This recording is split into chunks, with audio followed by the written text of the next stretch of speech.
करू देणार नाही. इसके बाद को भी हम धक्का नहीं लगने देंगे.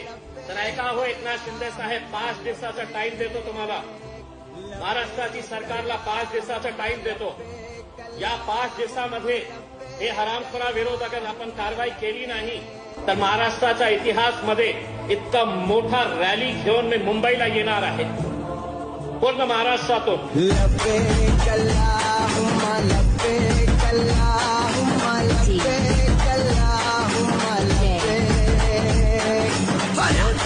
कुरान सजाकर सीनों में तूफान बसाकर जिस दिन हम मैदान में आएंगे, वक्त के सारे फिरौनों को, बातिल के सब सुल्तानों को हम अपना दरबार बनाएंगे. इंशाअल्लाह इंशाअल्लाह.